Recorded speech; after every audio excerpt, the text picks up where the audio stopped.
નમસ્કાર રામ રામ મિત્રો, અત્યારે આપણે વાતચીત કરવાના છીએ કે ગુજરાતના બધા જ મંત્રીઓ પોતપોતાના રાજીનામા એ સીએમ ભૂપેન્દ્રભાઈ પટેલને સુપ્રીત કરી દીધા છે.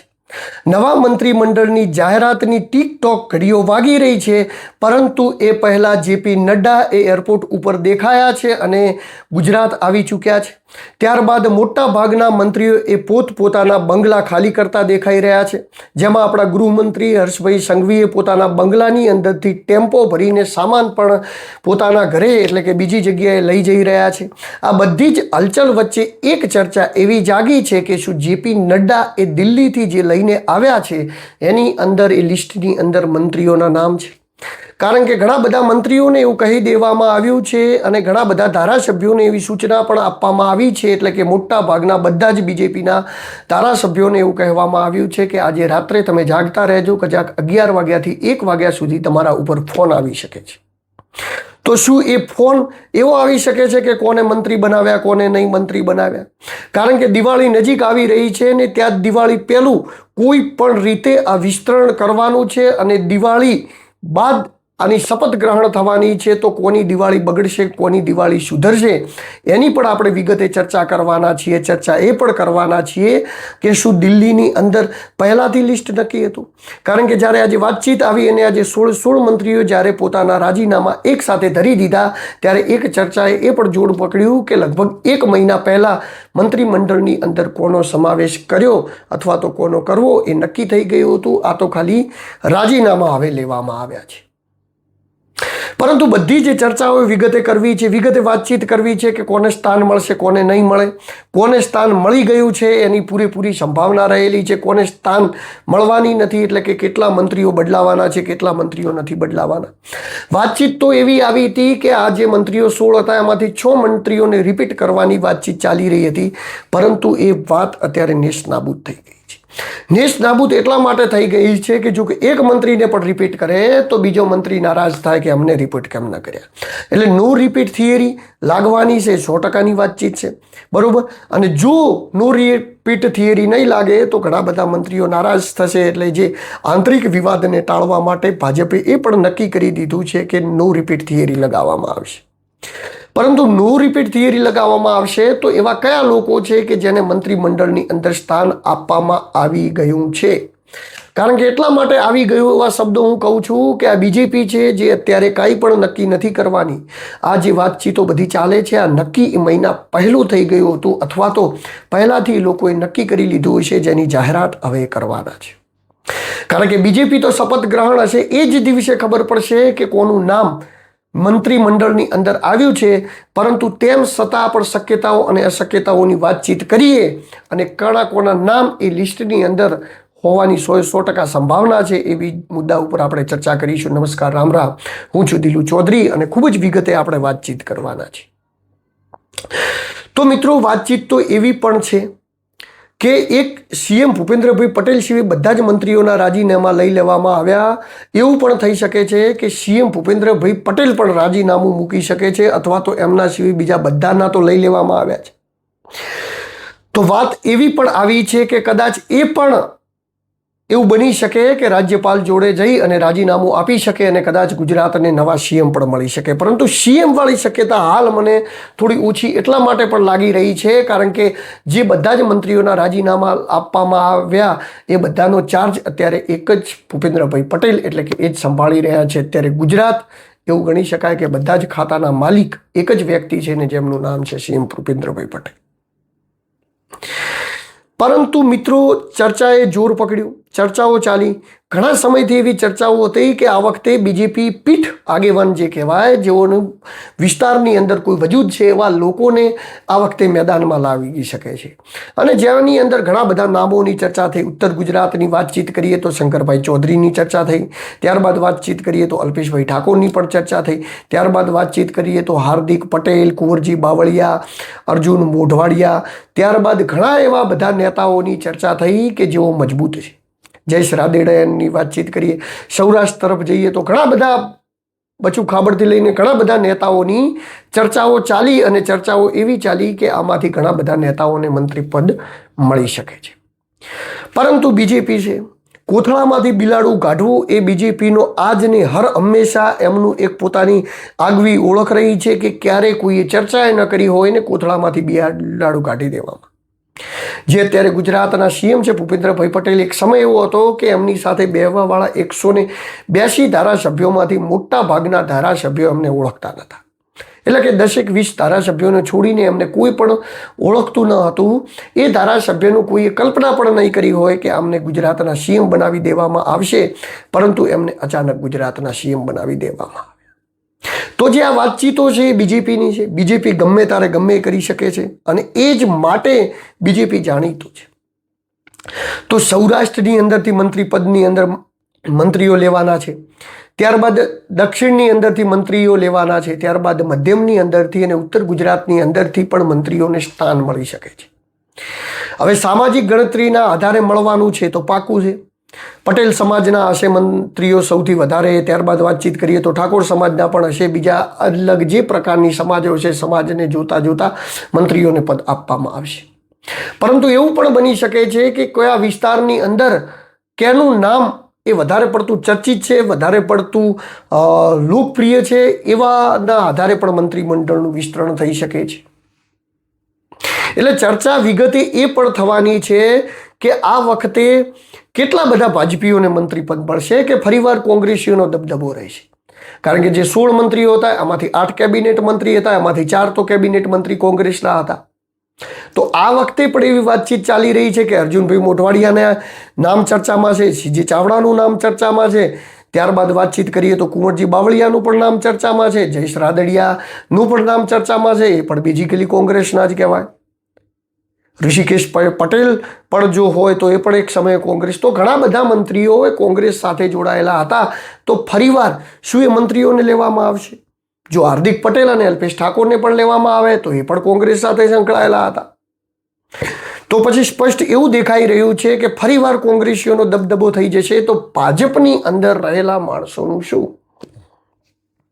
તો એવા ઘણા ભાજપના માણસો પણ વિરોધ કરી રહ્યા છે, વિરોધ પ્રદર્શન કરી રહ્યા છે અંદર ખાને કે આ વખતે અમને સ્થાન મળવું જોઈએ, અમને મહત્વ આપવું જોઈએ, કારણ કે અમે ઘણા સમયથી, લાંબા સમયથી ભાજપની અંદર જોડાયેલા છે.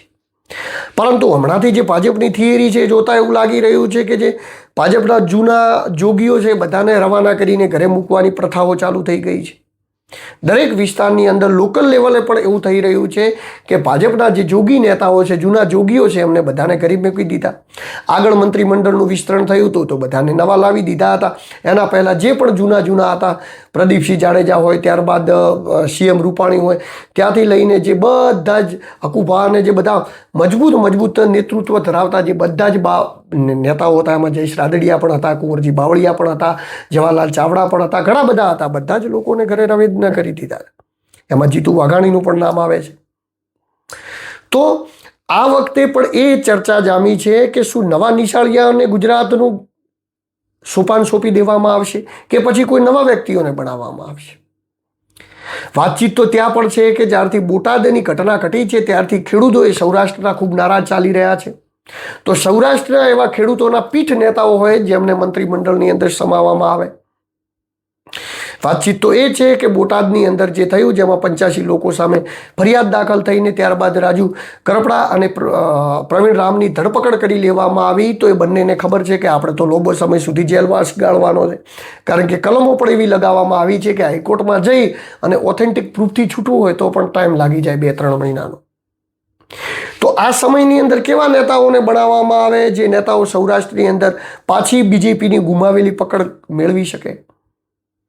કારણ કે એટલા માટે કે પકડ તો સૌરાષ્ટ્રની અંદર ઢીલી થઈ ગઈ છે. ગુજરાતની અંદર ભાજપનું જે રીતે વિરુદ્ધ પ્રદર્શન ચાલી રહ્યું છે એ રીતે જોતા એવું લાગે છે કે આવું વિરુદ્ધ પ્રદર્શન ખૂબ જ ડીપલી ચાલી રહ્યું છે.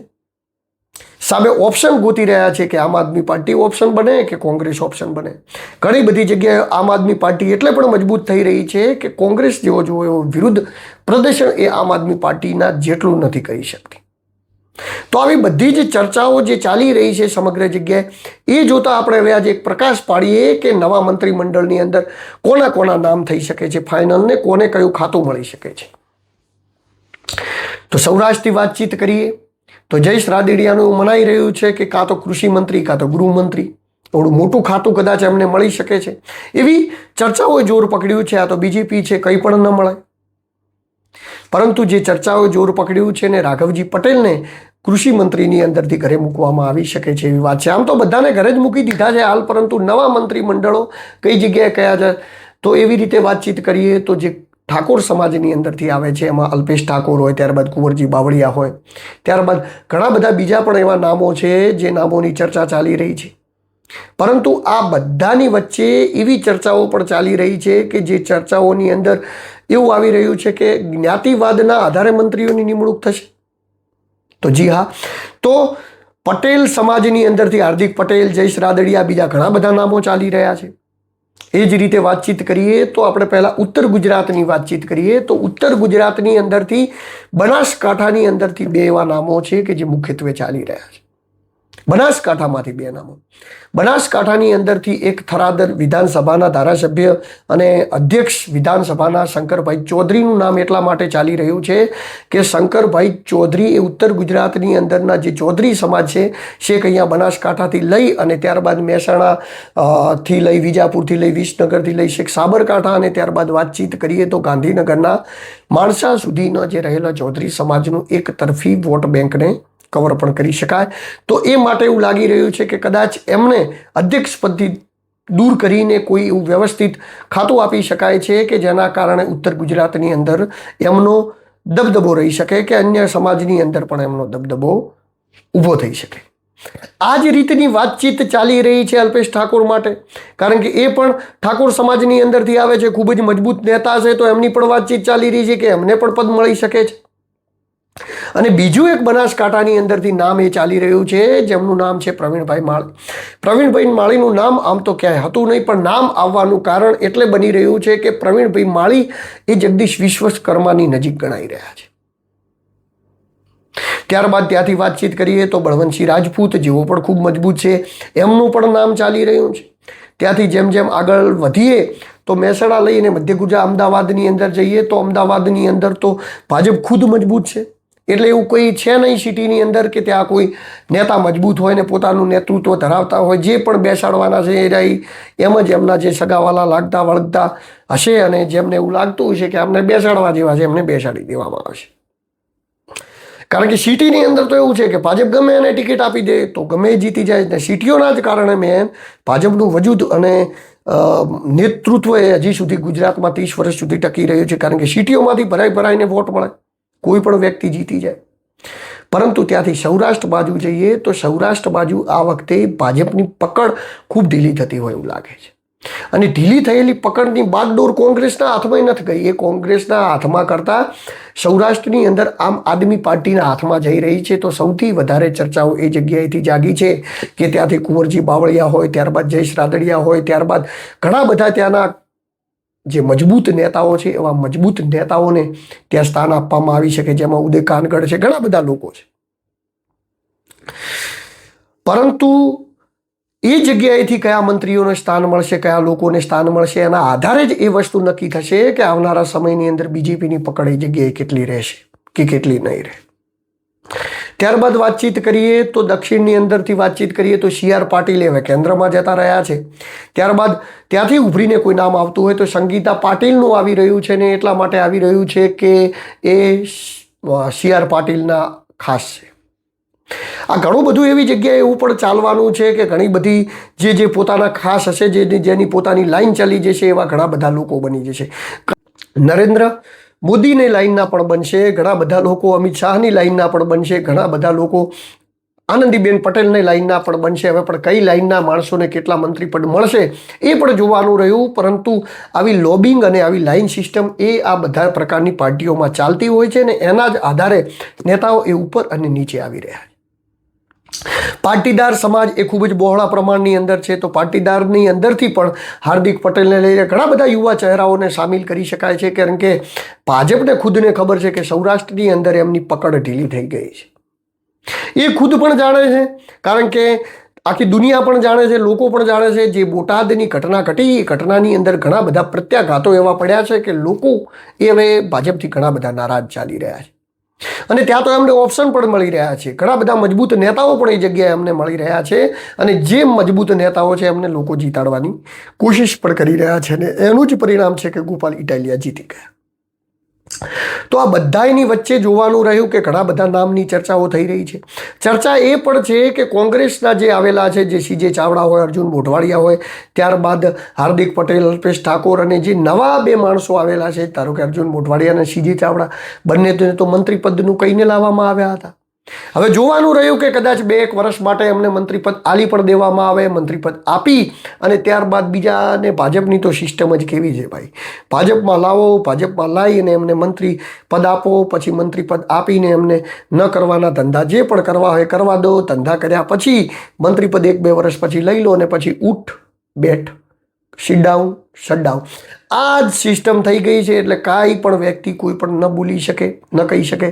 એટલે 2 વર્ષની વાતચીત છે. એટલે 2 વર્ષની અંદર એવા માણસોને મંત્રીઓ બનાવવામાં આવશે કે જેમની નાથ, જેમની ડોર ભાજપ એમના હાથમાં રાખવા માંગતું. ત્યારબાદ 27ની અંદર ચૂંટણી આવશે, પછી તો જેના કિસ્મત ચૂંટણીની અંદર કોની સરકાર બને છે, શું છે, તો પછી વિષયની વસ્તુ છે. પરંતુ એ પછી પાછળથી એ નક્કી થઈ જશે કે જેની સરકાર બનશે નહીં, અને કદાચ ફરીવાર BJPની સરકાર બને છે તો મંત્રીમંડળ આખું બદલાઈ જશે અને નવા મંત્રીઓને આપી દેવામાં આવશે. પરંતુ અત્યારે જે ચર્ચાઓ ચાલી રહી છે, ચર્ચાઓ એક લોબિંગ એ પણ ચાલી રહ્યું છે કે કોંગ્રેસના વધારે પડતા ધારાસભ્યો આવી જશે તો ભાજપના ધારાસભ્ય શું કરશે.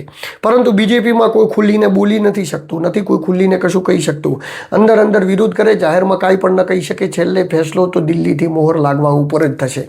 અને વાતચીત એવી છે કે લિસ્ટ નક્કી પણ થઈ ગયું છે, લિસ્ટ નક્કી પણ થઈ ગયું છે, મોહર પણ લાગી ચૂકી છે, ખાલી બસ જાહેરાત કરવાની બાકી છે.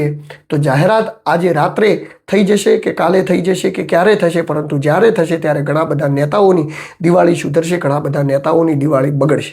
પરંતુ જાહેરાત દિવાળી પહેલાં થઈ જશે, ફાઇનલ વાત છે. હવે જોવાનું રહ્યું કે આ કામડાઉન ઘડીની અંદર શું થાય છે, શું નથી થતું, એના વિશેના કોઈ પણ ન્યૂઝ આપણા જોડે પહોંચતા રહેશે તો એકચ્યુઅલ માહિતી આપના સુધી પહોંચાડતા રહીશું.